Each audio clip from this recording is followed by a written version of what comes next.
మందా salmon ఒక దళిత నాయకుడు హత్యకి గురిపడ్డాడు. దాన్ని రకరకాలుగా చూపించబోయారు. ఆయన కోమాల స్థితి కూడా ఆయన మీద కేసు పెట్టబోయారు. ప్రభుత్వం మారి దాదాపు 18 నెలలు అవుతుంది. పిన్నెర అనే ఒక గ్రామంలో సుమారు 200 పైన కుటుంబాలు ఊరు వదిలి వెళ్ళిపోయారు. వాళ్ళని ఇప్పటిదాకా వెనక్కి తీసుకురావాలని ఆలోచనలో ఇప్పుడున్న ఈ గవర్నమెంట్ ఆలోచించిందా? అంటే వాళ్ళకి ఓట్లైన వాళ్ళకి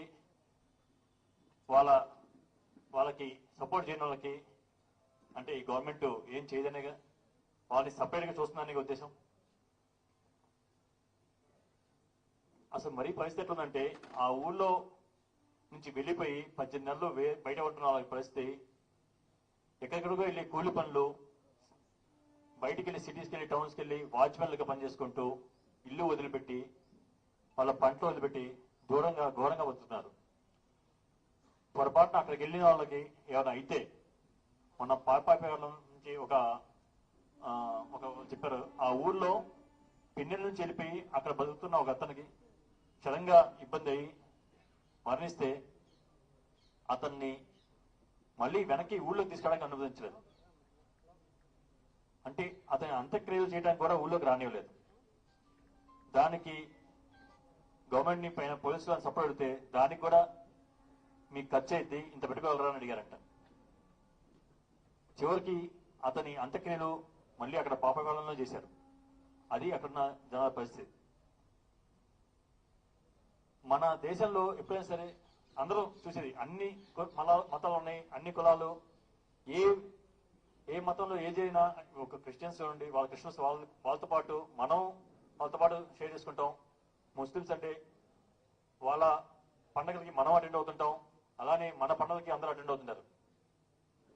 సంక్రాంతి పండుగ అనేది మనకి చాలా పెద్ద పండుగ. ఆ పండుగ ముఖ్యంగా ఏం చేస్తాం, ఎక్కడెక్కడ ఉంటున్న వాళ్ళు, సిటీస్లో ఉంటున్న వాళ్ళు కానీ, ఎక్కడ పిల్లలు కానీ, ఎక్కడ ఊళ్ళో వదిలిపెట్టి ఎక్కడో ఉంటున్న అందరూ ఆ పండుగకి మాత్రం అందరూ ఊళ్ళోకి వస్తారు.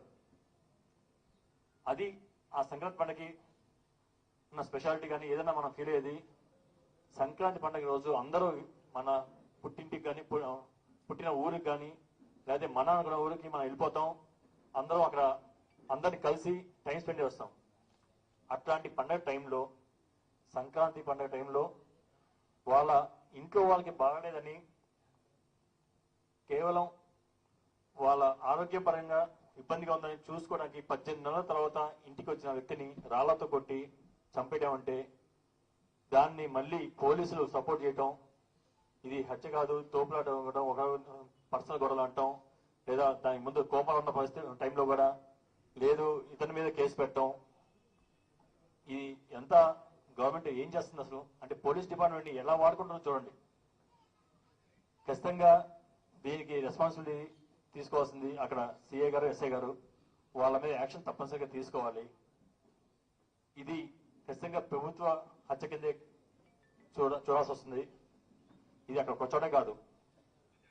మనం చూస్తున్న పల్నాడులో ప్రభుత్వం మారిన దగ్గర నుంచి రషీద్ మర్డర్ దగ్గర నుంచి ఇప్పుడు ఈ మర్డర్ దాకా ఎన్ని మర్డర్లు జరిగినాయి?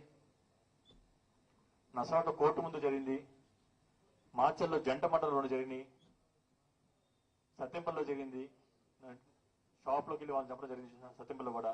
ఇలా జరుగుతూనే పోతున్నాయి. మరి దీన్ని పోలీస్ డిపార్ట్మెంట్ ఫెయిల్ అనరా? ఇంత ఘోరంగా ఎప్పుడు ఎక్కడ చూడలేదేమో. ఇప్పటికైనా ఈ గవర్నమెంట్ కళ్ళు తెరిచి పిన్నెల్లో ఉన్న ఆ ఊరికి వెళ్ళి ఖచ్చితంగా ఎవరైతే ఆ ఊరు నుంచి వెళ్ళిపోయి దూరంగా ఉంటున్నారో వాళ్ళందరినీ మళ్ళీ ఊళ్ళోకి తీసుకొచ్చి వాళ్ళకి శాంతియుతంగా వాళ్ళని ఆ ఊళ్ళో ఉండేటట్టు తీసుకొని రెస్పాన్సిబిలిటీ గవర్నమెంట్ తీసుకోవాల్సిందే. అది తీసుకోపోతే వైఎస్ఆర్సీపీ పార్టీ తరఫున మేము మా జగనన్న అండతో ఆ యాక్షన్ మేము తీసుకోవాల్సి వస్తుంది. ఖచ్చితంగా మహేష్ అన్న ఆ ఊరికి వెళ్ళి మనం చూస్తున్నాం. ఆ ఊరికి వెళ్ళి ఆ రోజు చచ్చిపోయిన రోజు ఆ అంత్యక్రియ చేయడానికి కూడా వాళ్ళని ఎంతగా ఇబ్బంది పెట్టారో, ఎన్ని క్వశ్చన్స్ వేశారో. అంత్యక్రియకి వెళ్ళడానికి కూడా ఆధార్ కార్డు కావాలంట. ఇది ఎప్పుడు వినలేదు మనం.